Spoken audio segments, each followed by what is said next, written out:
That was a fine house we had tonight, Adolf. Let's hope it keeps up all season. You're right, Max. I'm glad to know that there are people who still like good music instead of that boop-de-boop and hotshot business we hear every place. That sounds like you've got a radio in the house. I have. And children, too.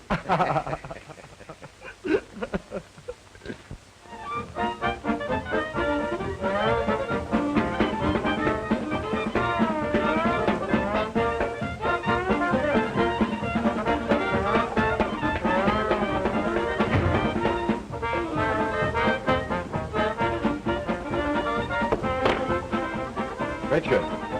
Oh, dear. Must you play that radio so loud? Okay. Every time you come in, I've got to turn the radio off. If you wanted it just for an ornament, you could have saved yourself some money and bought a hat rack. Such a way to talk. Doesn't your father like to see you enjoy yourself? Always? Huh. Music is good for everyone. But for the love of sake, such discords as you listen to, here is real music.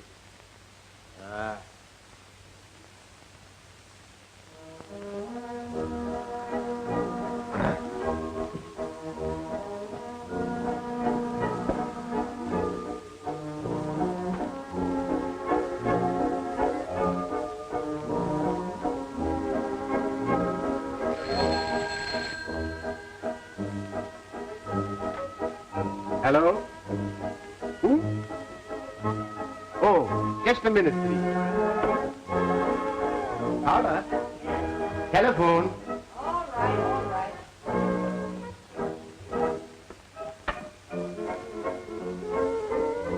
Muffle that dirge, will you?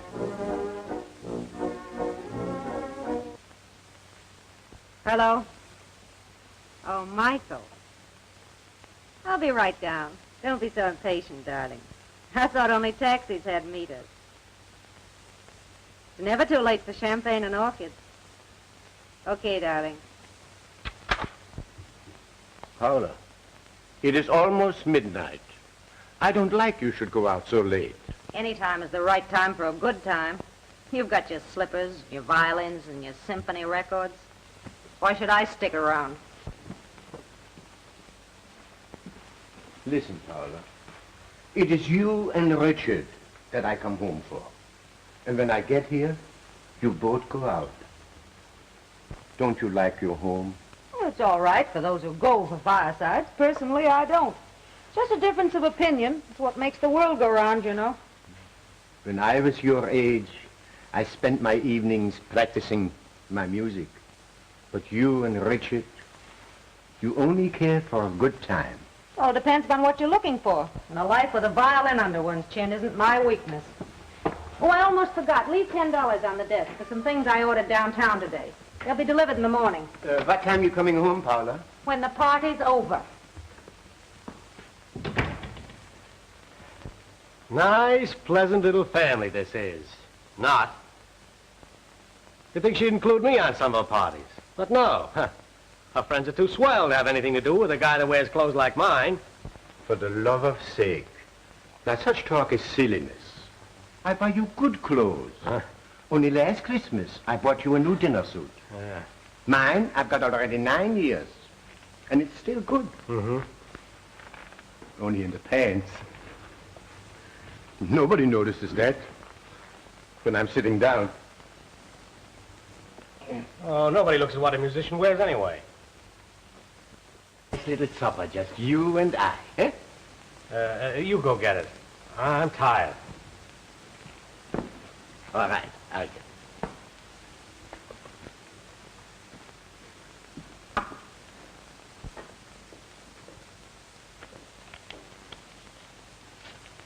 Richard, you should have seen the crowd at our concert tonight.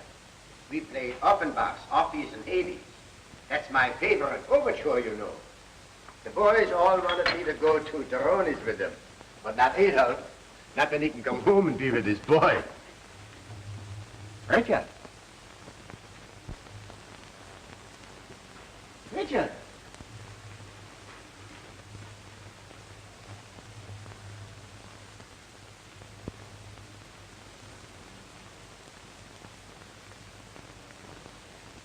Richard.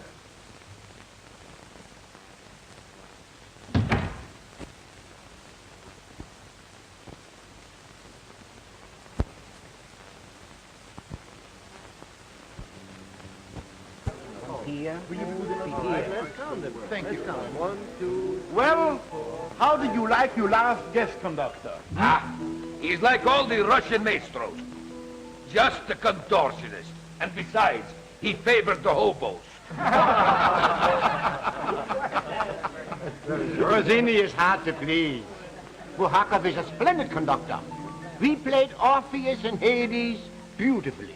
You are always faithful to that overture, aren't you, Adolf? And while we are on the subject, Buhakov told me that your violin passages were exceptionally fine. Well, it is my favorite. Perhaps someday I will be able to play it good enough to play the solo passages. Adolf, that opportunity will be yours 2 weeks from tonight. Mancini, you mean that... Yes, I mean we will repeat the Orpheus and Hades overture, and you shall be the soloist. As orchestra manager, I have already arranged with the Symphony Board of Directors to have you promoted to the concertmaster's chair by this time. You see, Martinelli, our present concertmaster, leaves to go on tour, and the place is yours. You don't know what this means to me. All my life, I have waited for this moment in my career. Adolf, a fine musician like you deserves such a recognition. And now for your rehearsal. The director is waiting. Congratulations, Adolf, as our new concertmaster. Thank you, Max. Oh, I'm so happy. And I'm nervous, too. You know, I only played the overture, Orpheus and Hades, for 10 years. I need more practice, maybe. Why don't you go down to hear Franz Steinmann tonight at the music hall? Watching him should give you more confidence. That's just what I'll do. Listening to the greatest violinist in the world should be enough inspiration. I should say so.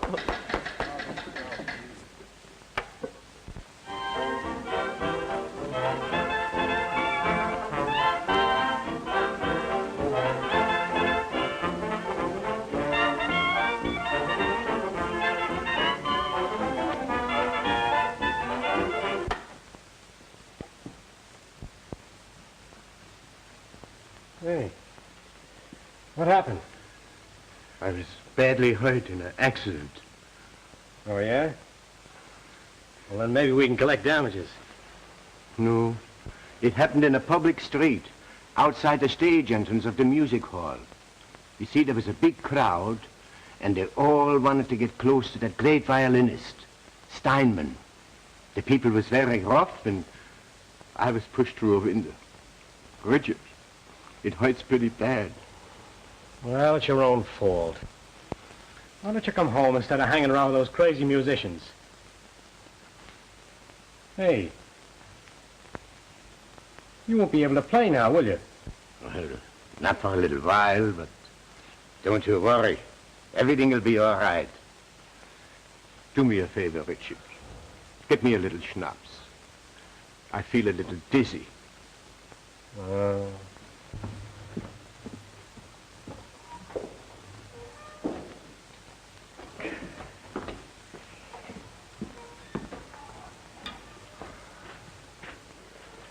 Yeah. Thank you. Ah, this is terrible. Say, suppose you lose your job on account of being laid up. How are we going to live? For the love of sake. That seems to bother you quite a lot, doesn't it? Look in the desk and get me my bank statement. And read me the balance.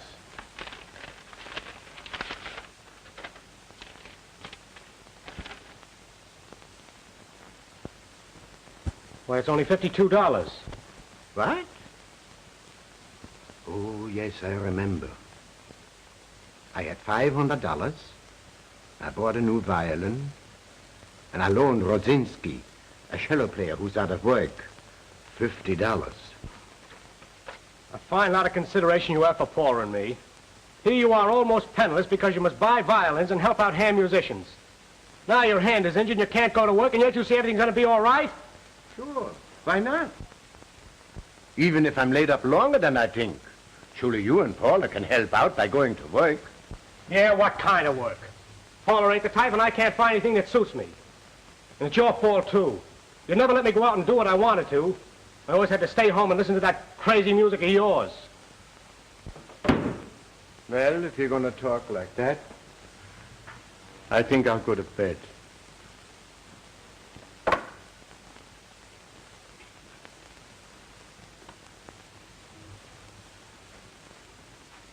Tell Paula I want to see her when she comes in.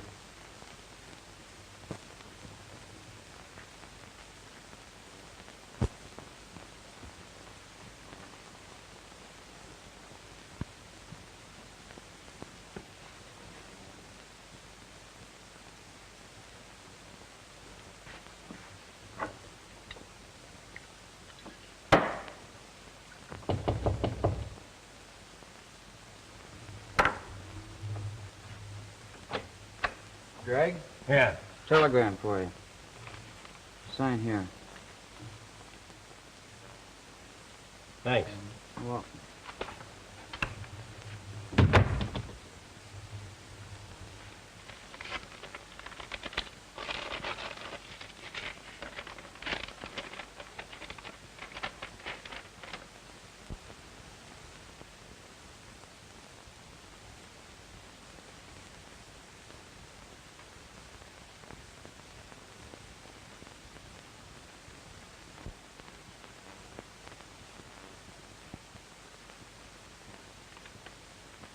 Yeah.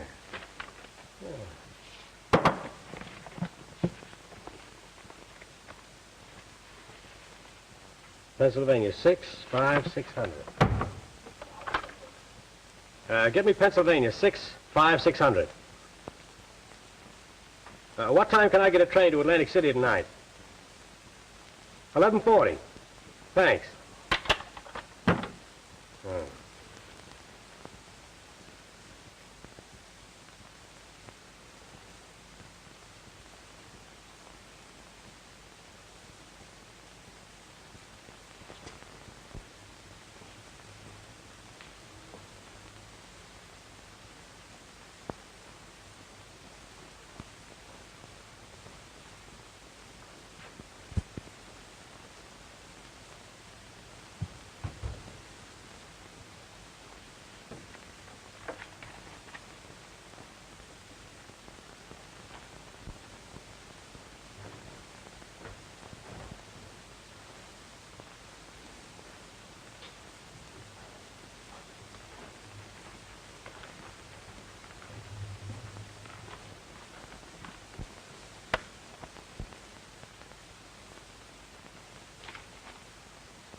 My Paula, gone. And Richard, too.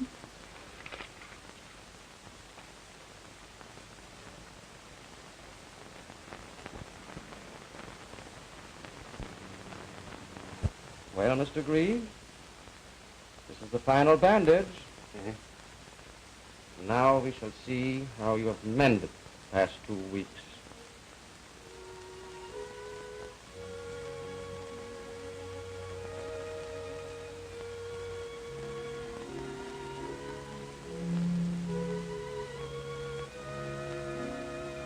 Doctor, look. I can't bend the fingers.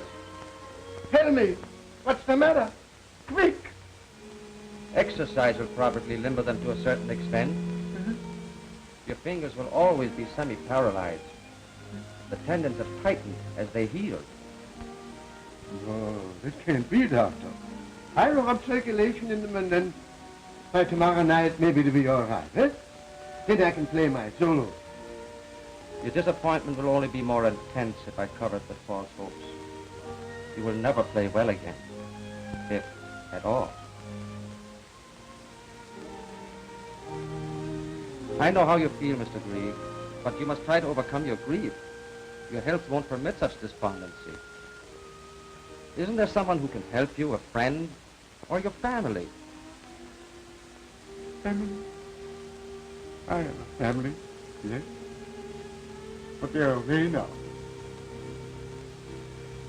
I'll be all right. I'm not so sure about that. You really shouldn't be left alone. Well, I'll manage somehow. You see, Doctor, I'm not alone. I still have my music.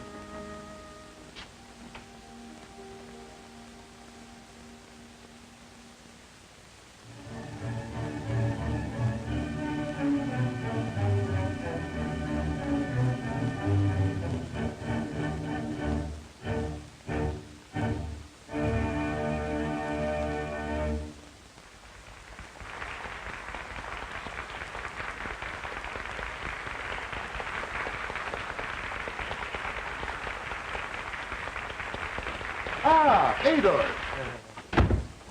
I'm so glad to see you. You heard the concert? Yes. It was good. But between us, I would have given anything in the world if you had been the soloist chair where you belong. Yes. Ah, Mancini, you would say that just to make me feel good. Because you're my friend. Well, it was good to listen. That's all I can do now. You have been with us for years. To see you leaving now is like losing the melody of a fine overture. Your hand is permanently injured. Well, that's what the doctor said. But look at the fingers. See? They move a little. Maybe with a little practice, eh? Wait, I'll show you.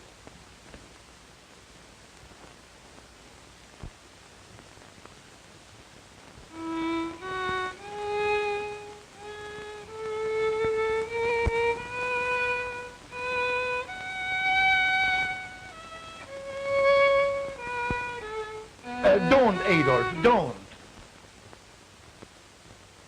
I want to remember your playing as it was, not as it is now. Forgive me. I had to try. And now, I want to ask you a favor. Anything in my power, Adolf. I know I can't play anymore. But isn't there something else I could do? As the manager? You do the hiring. Perhaps I could help arrange the scores, take charge of the library. Anything you wish to give me. I wonder why we always must disappoint our friends when they need us. You asked me something I would give you in a second, if I could. But Adolf, I can't. There are no vacancies.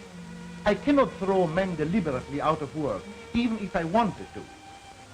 Perhaps later we'll find a place. Yes. Perhaps I'll find something else. I'm sure you can. just on your reputation. And in the meantime, won't you accept this, just as a loan from the orchestra and myself? No, Mancini. I appreciate that, but I couldn't. No. I'm not worried. My family, you know, they won't let me want for anything. Adolf, your face is as beautiful as your music. Don't ever lose either.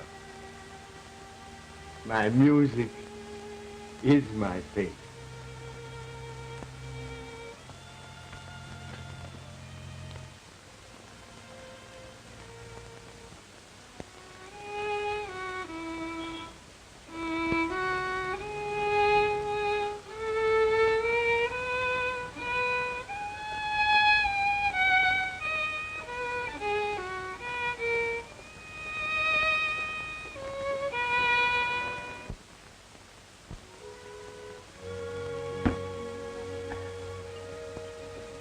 It's part of some nice paper, Adolf. The society column. That holds no news for me. Me neither. Huh? Thanks. Good night. Good night.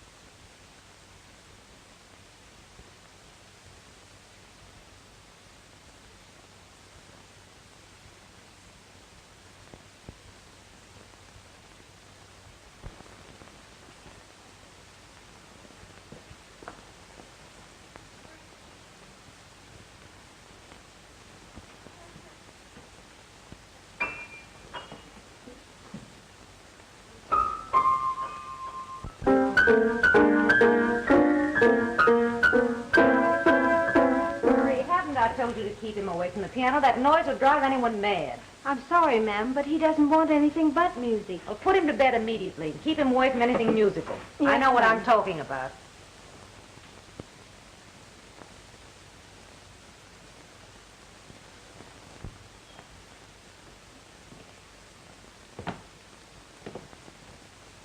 Where's the baby?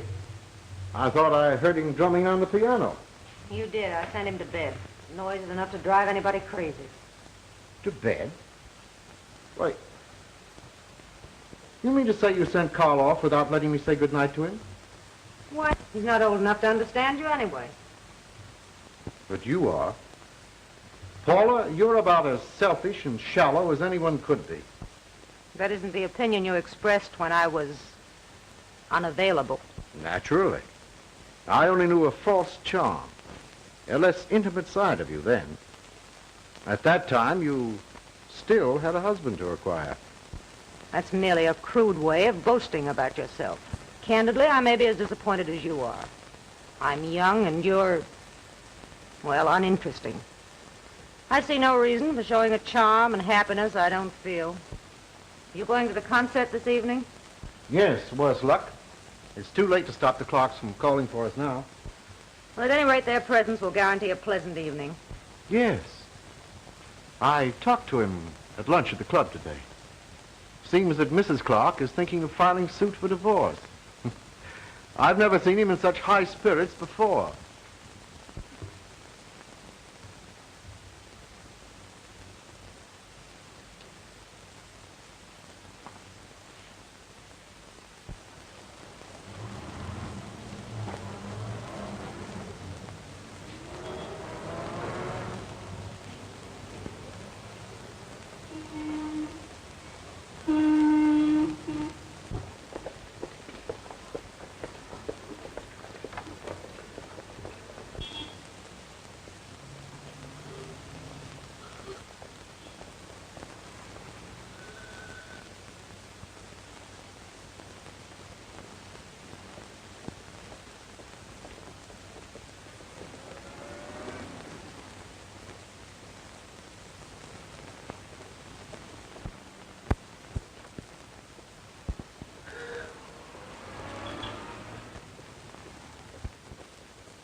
Hey, Mazzini, you come to my house tonight, eh?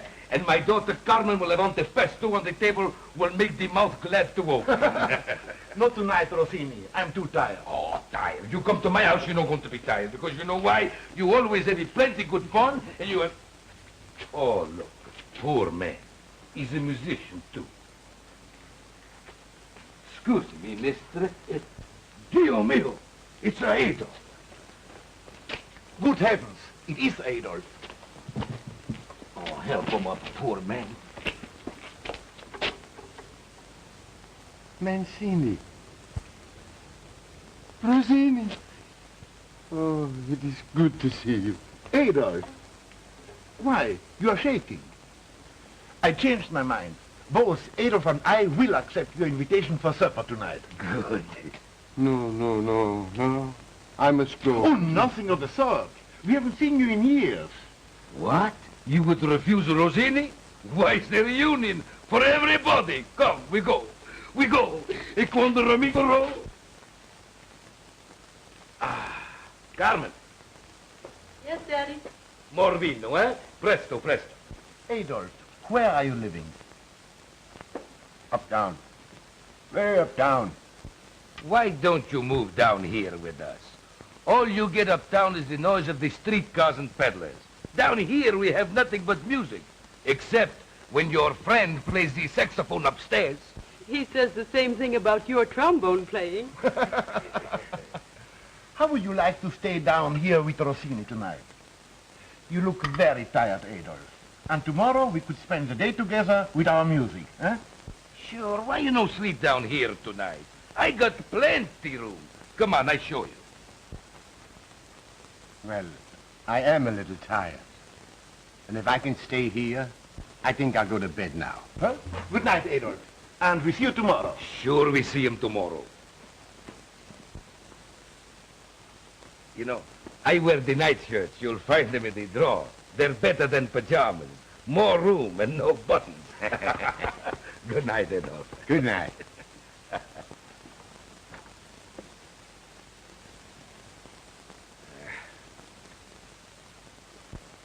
You know something? I don't think he's got a home. Neither do I. I've heard that he played on the street for coins and often came to stand before the concert hall. But until tonight, I never was able to find him after the concert. Poor fellow. His music and memory made him come there, and then his pride would make him leave before we could see him. How awful. Daddy, I've often heard you say what a fine musician he is. Can't we do something to help him? My dear girl, he's very proud. He would be insulted if we give him charity. And you know he can't make music with his bad hand. If we only could think of a business proposition for him. I have it. Listen. Second studio below us here. Yeah, downstairs. Oh, why not set him up as a violin teacher? He wouldn't have to play much himself, and I'm sure we could find some pupils. Two of the children Daddy teaches the trombone to. It's an idea. Oh, it's great. Practically perfect. I am sure he would accept it if he thought he could pay us back. You know, as a business proposition, not as a charity. I going to donate a frock coat and 3 music stands. I'll hang his drapes and make his coffee. And I sponsor him personally. We start tomorrow to the Greek music school. To the Greek music school. Ah, e tutto romanzo che c'è comico, tutto romanzo. Ecco, we go to the kitchen. E tutto romanzo con quanti che c'è, con quanti che niente, e cavallo.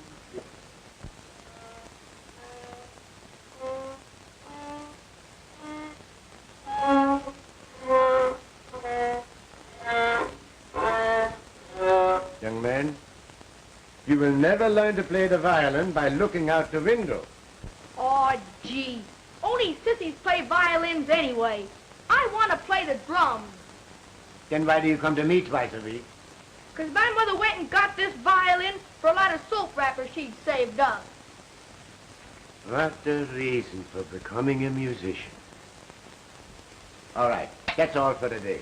Thanks, Mr. Green. But remember, I want to hear improvement by next Monday. Oh, I'll practice hard, Mr. Green. Goodbye. Bye. Why you no look where I'm going, eh? Excuse me. Your pupil seems anxious to leave. What a life with those children. Their mind seems only on the clock. Ah, you've only had 8 years of it. Think of the lifetime I have suffered with those kids, and their heads are full of applesauce. With the movies and the radio, they have no time for real work. Yeah, how many pupils you have now? 24. I had one more, but he's now in reform school. Say, how do you get your pupils to practice? Mine pay no attention to me. You see, the trombone is a grand horn. And the harder you blow, the louder she is. So I say to my pupils, you know, as all children love a noise, blow hard, because someone will hear and say, there's a musician. He can't miss. You know, they practice so much, they go deaf from their own noise. So is everybody else. When you give lessons, it sounds like a boiler factory. Oh, is that so? You don't think that Rossini is a great musician, eh? No. Well, I tell you something. Once I sailed to South America for a concert tour, and a big fog come at sea. Who do you think saved the ship? Who? I don't know. Who? Me, Rossini. The captain, he come to me personal. He says, Rossini, go on the bridge and play your trombone till the fog she go away. Could a violin be so tremendous? No. But a foghorn could. Well, of course. I laugh too.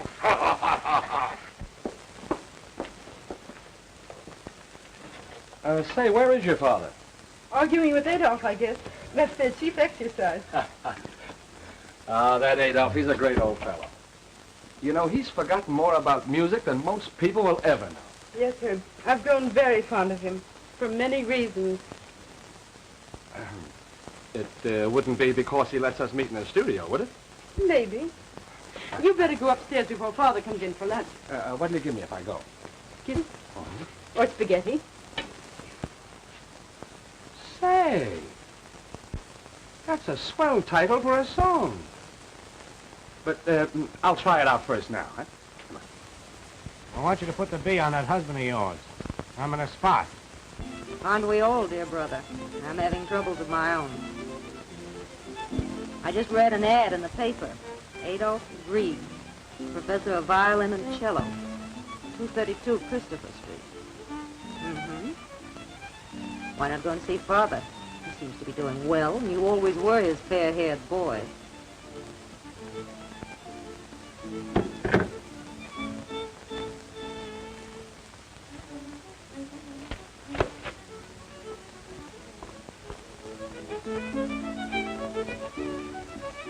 Carl. Yes, Mother. We won't need your services any longer. You may go.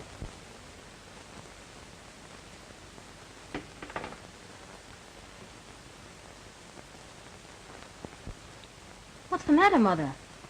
Professor Heinrich's a good teacher. Your father allows you to have these teachers, but he doesn't have to stay here and listen to them. I'm sorry. I thought everybody liked music. You're your grandfather all over again. My grandfather? Well, what do you mean? And why haven't I ever seen him? It's impolite to ask questions. And Carl, I want you to forget all about music. It reminds me of something that I myself want to forget. Do you understand? Yes. Yes, Mother.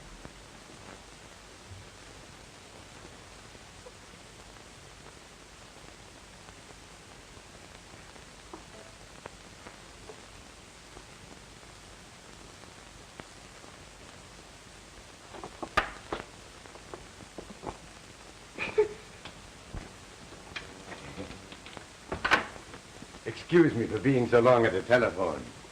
Now we begin the lesson. Today we play Rubinstein's Melody in F. I'll show you how it goes. No chewing gum, please.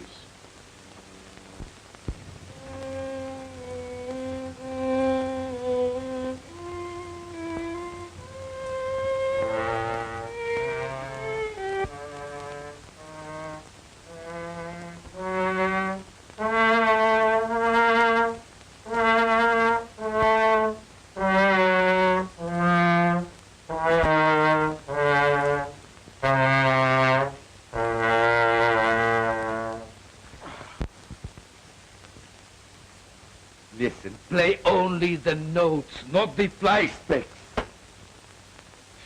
Now you listen to Rossini. Today we're going to play Rubinstein's Melody in F.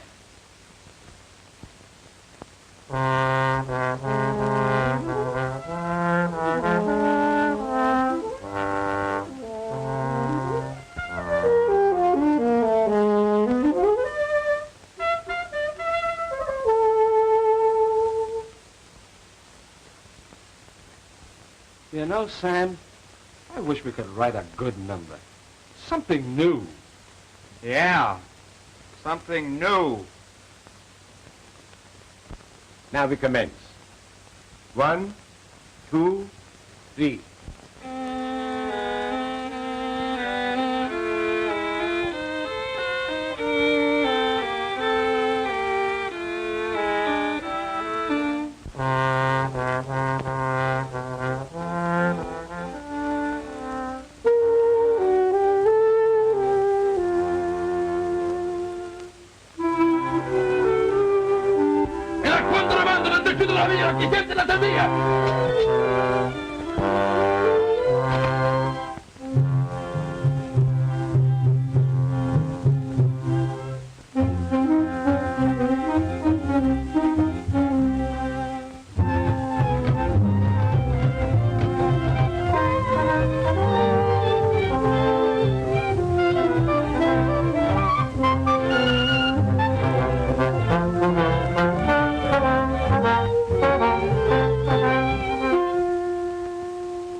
What is the meaning of this?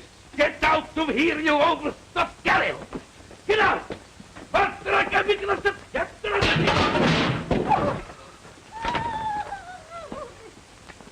Boy, what a melody. And to think the old boys downstairs started it. Say, wait here. I'm going down and compliment Rossini. That'll be all for today. Thank you for loaning me a violin, Professor. Mine will be fixed in time for the next lesson. Well, that's nice. All right. Goodbye. Goodbye. Bye, Professor G. Goodbye. Bye. Bye.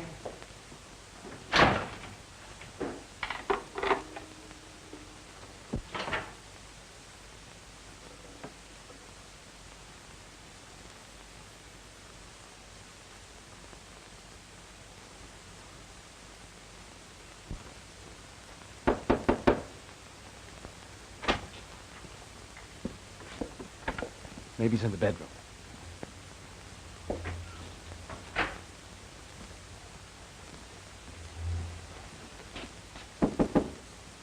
Mr. Gregg, you have company.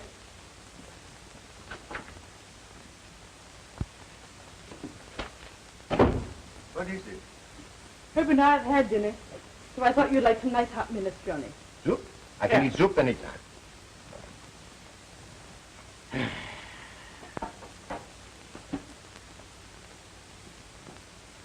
Hey, what's the matter here? You look kind of tired. Well, my pupils were very trying today.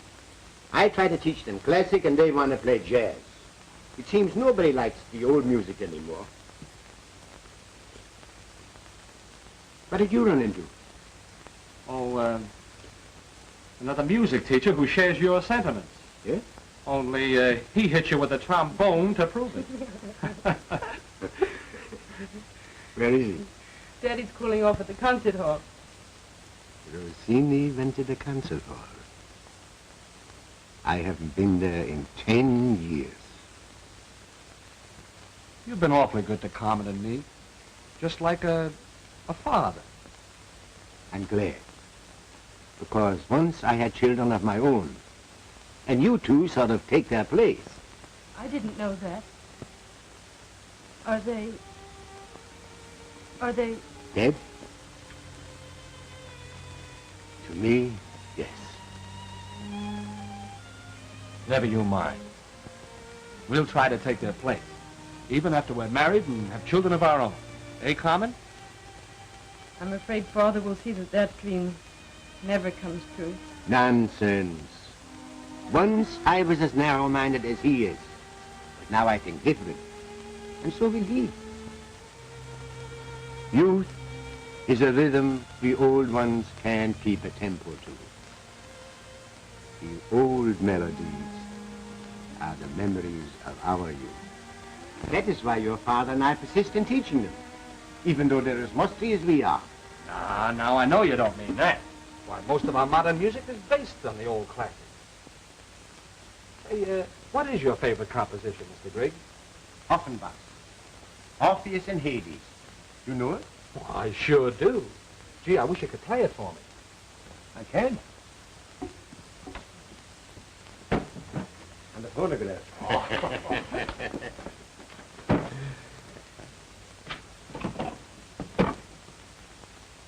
I haven't played that symphony for a long time. Start it.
Hello, Pop.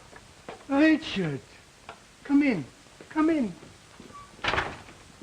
Well, nice little layout you got here. My, it's been a long time since I've seen you. Uh-huh. Where have you been? It'd be easy to tell you where I haven't been. Are you in business? Well, right now I'm looking over the field. I'm, sort of a promoter. Promoter? Yeah. I develop angles, work out little money-making details. You don't say. I knew you'd make good someday. Sit down here and tell your father all about it. Tell me, what are you promotioning? Well, I got something big coming up. Yeah? I saw your music school ad in the paper. Thought I'd sort of drop around and use your place for an address. Uh-huh. You know, a man like me needs a good, respectable setup. True. Besides, you and I should see more of each other than we have. You're right. Well, you know, my boy, my home is always yours. 8 years I've had this music school. I haven't made much money, but it's a living, and you can share it as long as you like. Well, we're going to get along just fine. I tell you, I got a big deal on in Chicago. Yeah? Yeah, it's tied up most of my capital for a while. You don't say. I was wondering if you could lend me a little money for a while. I want to go uptown tomorrow and look over the field. Of course.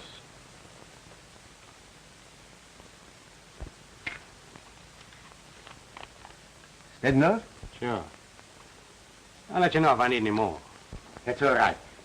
Now, tell you what, you sit here, and I'll make some Liederkranz sandwiches and get some beer, and then we'll have a nice little talk, eh?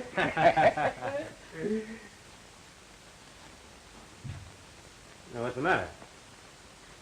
You know, I was just thinking. The last time we were going to have beer and sandwiches, you didn't wait for them. Well, don't worry, Pop. I might be 10 years late for that date. But I'll wait this time.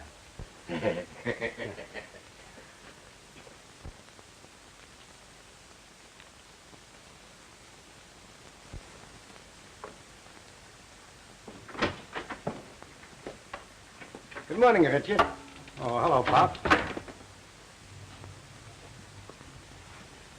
Good morning, Miss Rosini. How's the most beautiful daughter of the world's finest trombonist? I'm glad you appreciate my father's ability, Mr. Grigg. Oh, excuse me. While I read my mail.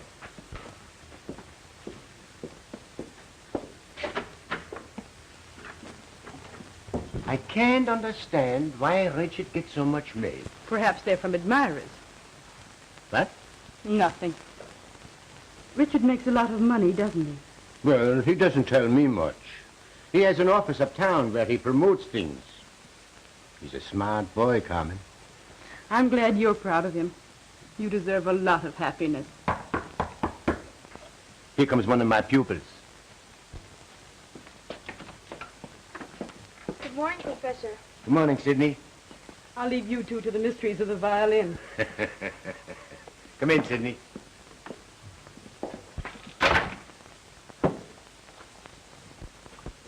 Well, Sidney, did you practice hard this week?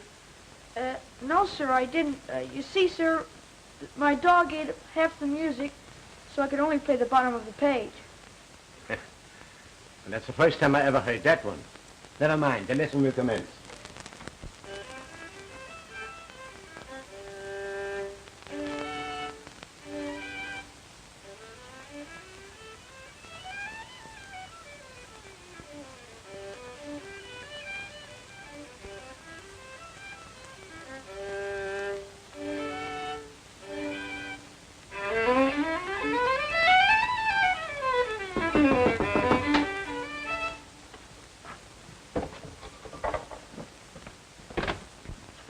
Yes? Are you Mr. Richard Grigg? Well, I'm his father. What is it you wish? We're friends of his. We'd like to see him privately. Yes? Come in. Thank Come you. inside. You run along, Sidney. Come back the same time tomorrow. I always like to meet my son's friend. He's a fine boy. Yes, clever, too. Yes. Is your son in partnership here with you? Oh, no. He's been away a long time. Just came back a few months ago. I just have a little music business here. Too small to interest him. He has an office uptown. He's a big promoter. I'll say he is. Where is he, anyway? Just a minute. Richard? Richard? Yeah? Oh, what's going on here at the convention? No, these gentlemen are friends of yours. Oh, yeah? Yes. That's news to me. What's on your mind, boys? We read that ad you mailed to people, and we thought we'd like to get a piece of your business. We're violin manufacturers. I don't need any violins. I have plenty of them. You got violins, Richard? Well, I thought you didn't like music. Mind your own business. I'm sorry, gentlemen. I'm not interested in anything you have to offer. No. Maybe you will be when we get you down the pen. Why, Richard, what does all this mean? You guys are crazy. You're the guy that's crazy, using the mails to defraud. Well, there must be some mistake. Why, what has Richard done? You ought to know. Why, he sent letters to mailing lists and has received money for services and merchandise which your music school was to deliver. Now, we hold a warrant for his arrest and enough complaints to put him on ice for years. For all we know, you're as guilty as he is. I'll lay off. My old man's got nothing to do with it. He's just a musician, but he's not in on my swan song. Oh, Richard, what? Play it on your violin. Well, what are you waiting for? I'm the guy you want, ain't I? Yeah, come on. Why, you... It's all right, Pop. We're not pinching you. It's funny a nice old guy like you would have a son like that. Well, those are the breaks. So long.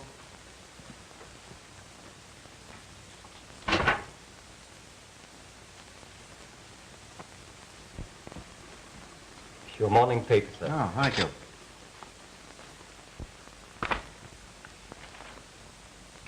Oh, what's this? Richard Grigg, brother-in-law of Michael Rupert, prominent manufacturer, was yesterday arrested by federal authorities on a charge of using the mails to defraud in a get-rich-quick scheme. Well, that just about breaks the camel's back. I'm sorry. Can I help what my brother does? What's the matter, Daddy? Carl, will you leave the room, please? I want to talk to your mother. Yes, sir. Excuse me, Mother. But it has made me reach a decision that has long been in my mind. I want a separation. Suppose I don't want a separation. I think you will when I tell you a financial settlement goes with it. Change might do me good at that. Perhaps your ideas are the same as mine. What's your proposition? I keep Carl. You get $50,000 cash. You don't value our son very highly. Make it 100,000. 75 then. And remember, you're to stay away from both of us. That won't be difficult. You've been an uncongenial wife and a disinterested mother for years. Save your compliments. Is this final? My lawyer will draw up the paper immediately. You get the cash, I keep Carl.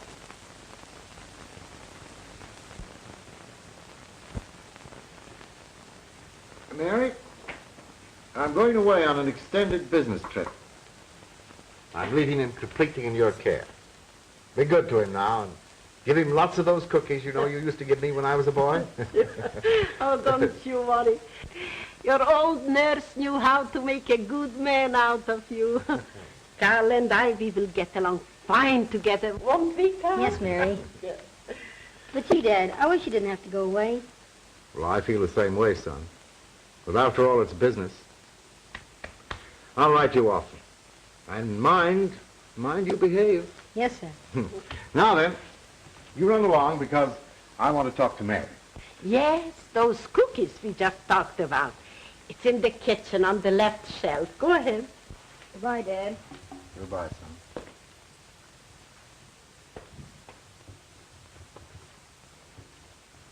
I may be gone quite some time, Mary. That's why I've closed my house and moved Carl down here with you. Mary, I want you to be a mother to him. Of course, you know that my wife and I have separated. That's why he needs a good woman's care more than ever. You understand? He will be a good company for an old woman like me. Don't worry about anything. God bless you. Thank you, Mary. Goodbye. Goodbye. Ah, young man. I know all about your father, but I don't know nothing about you. Now tell me. Tell me everything. Well, first, I like these cookies a lot. Oh, that's a good beginning. And I think I like living down here. Mm-hmm. It's old and funny looking. Just like, what's next? I'm 10 going on 11. I like music.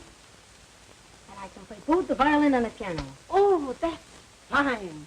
Music is good for everybody. Do you play well? My music teacher said I played very well. But my mother always made me stop. Of course, she said it was just noise. So, well, we attend to that. Tomorrow we will get a new music master. And we will find out for sure. And I know a fine one, just for the violin. Gee, really? I think I like you an awful lot.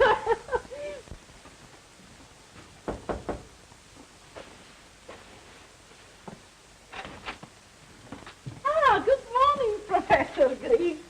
How are you? Good morning, Mary. I found your message under my door. You have a new pupil for me? Yes, and a fine one. That's good. I want you to meet him. Carl! Carl! Come here. Yes. Carl, this is your new music master, Professor Green. Professor, this is your new pupil, Carl Rupert. How do you do, sir? How do you do, Carl? So, you want to become a violinist, huh? Yes, sir. Well, have you had lessons before? Oh, yes, sir. Many of them. And I practiced all the time. That is, when I was allowed to. Well, that's fine. Now, suppose you play me something before we begin the lesson, huh? Yes, sir. Go ahead.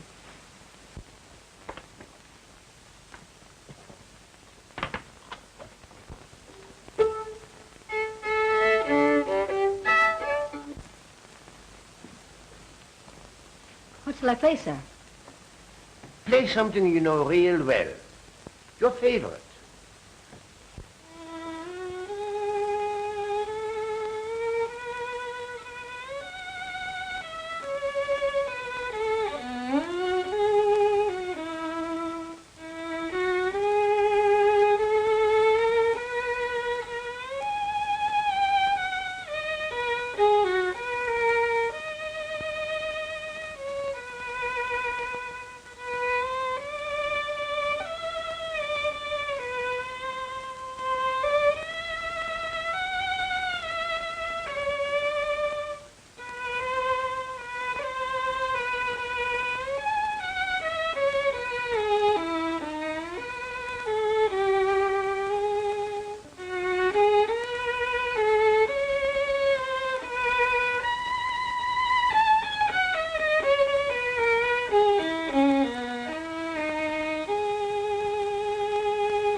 like it, sir? It's my favorite. Carl, you played it beautifully. My boy, you have the feeling and ability to become a great musician.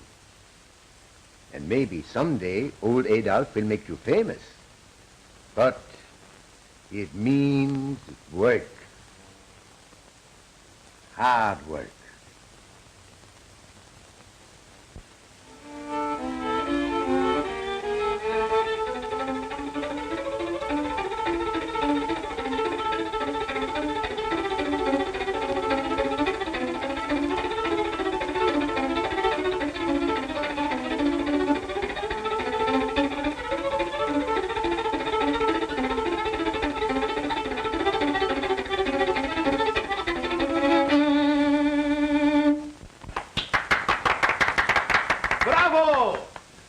Young men, you astound me.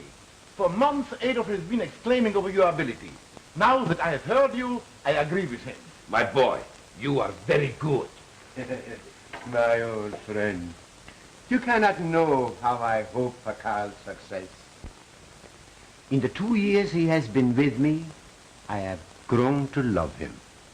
Not alone for his genius, but for his young companionship and for his devotion to myself and my music. I understand. Perhaps he gives you something you missed all your life, Adolf. I feel that fate almost gave him to me as the image of what I was once, what I dreamt my own son might have been. Will you help me arrange his future? Of course. We'll start his career with a Salon recital at the Hotel Savoy next Monday. Mr. Rossini, just think of me giving a concert. Yes, too bad. What? Too bad you wasted all your talents on the violin. Fortissimo, how he could have played the trombone.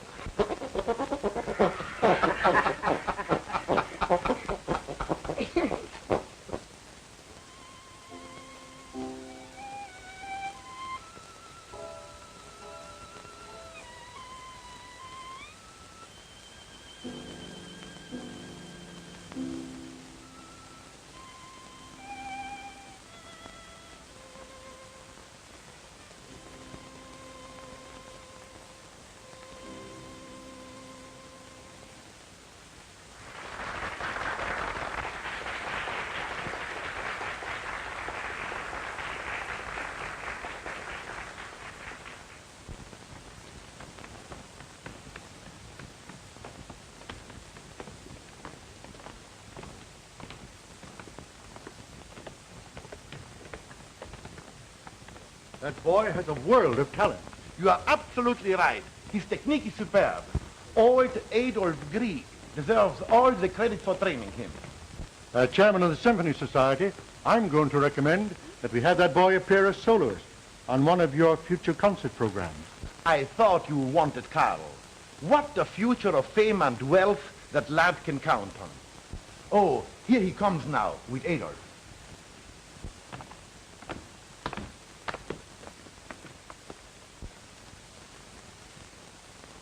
Mother! Carl, darling. Paula. Paula. And Father, well, what a reunion. What did he call you? Well, he called me Mother. Carl's your grandson. Professor Grieg is my grandfather? Gosh, if I had my choice, you're just the one I'd pick. Carl. Carl. Why, I can hardly believe it. For 2 years, day after day, I have been with my own grandson and didn't even know it. It isn't fair.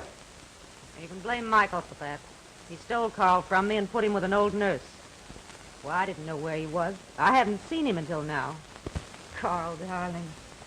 My daughter, my grandson, all in one day.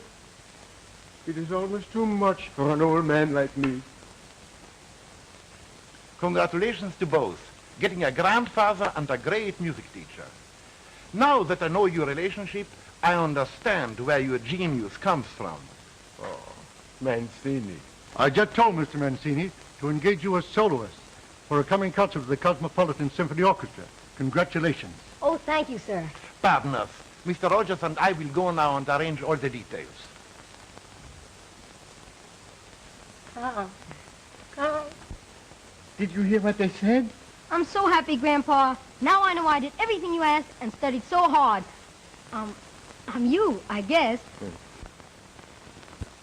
Carl, you're not going to play that concert. You're coming home with Mother. Then we're going to Europe where you can have the best training before you make public appearances. But, Mother... Paula, you can't do this. Remember, he's mine, too. He's my grandson. My prodigy. I heard them say what Carl's future will be. And he will not appear until he's been schooled by the best masters. Too many careers have been ruined by hate. After all, I have as much interest in his success as you have, you know. Come along, Carl. You can see your grandfather later. Please, Paula, don't take Carl away from me. You'll see him again before we leave for Europe. Come on, Carl. Come on, dear. Sorry I'm late, Paula. Shall we grab a cocktail?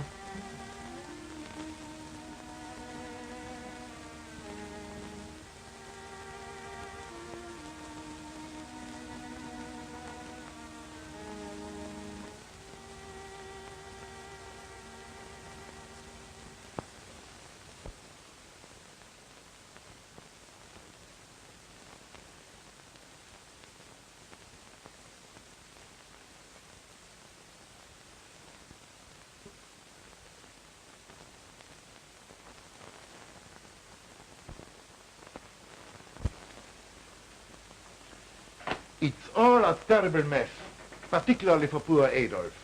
Yes. She tried to take Carl to Europe, but the husband stopped her. Well, what if her husband does win Carl? Adolf still loses. The papers say the father disapproves of a musical career for the boy. It's useless to think that Carl will play now. I have already engaged a substitute artist. Well, it's certainly a rotten break for old Adolf. He's always helping other people, and yet every wish he has is a disappointment. It's true. Only yesterday he argued Father into letting us become engaged. You can't tell me anything about him. He never struck a false note in all his life. The judge will announce his verdict today in his chambers. There's nothing we can do.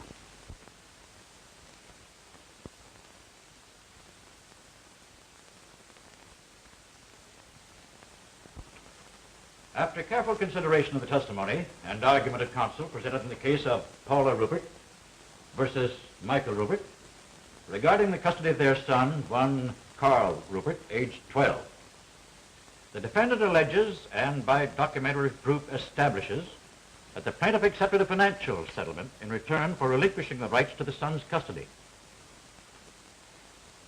The plaintiff, in turn, states this agreement is not a legal binder and that her son needs her love and protection because of the father's desertion of the boy to the cares of a professional nurse. I am possibly going to be guilty of setting a precedent in judicial procedure by taking the course I have decided upon. Young man, please come forward. Now, I'm going to ask you a most serious question. Consider it carefully, for your answer shall be the court's decision. The state gives you the privilege of choosing either of your parents or a suitable substitute as your legal custodian and guardian. What is your answer?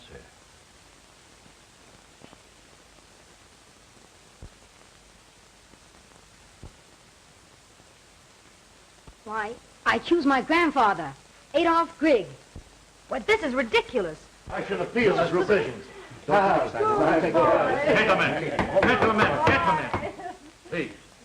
Mr. Grieg, do you accept the appointment of this court as the custodian of your grandson? Or have you any objections? Objections? Your Honor, I rejoice in the greatest gift an old man could possibly get. The devotion of his grandson.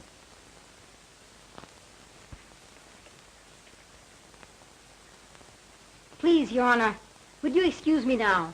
I must practice my music because tonight I play with my grandfather's old symphony orchestra. You are both dismissed. You see, Mary? He's going to play the concert after all. Yes, I'm going to get the dinner ready. No dinner. He plays better on an empty stomach. No, you won't eat. That's all right. Yes.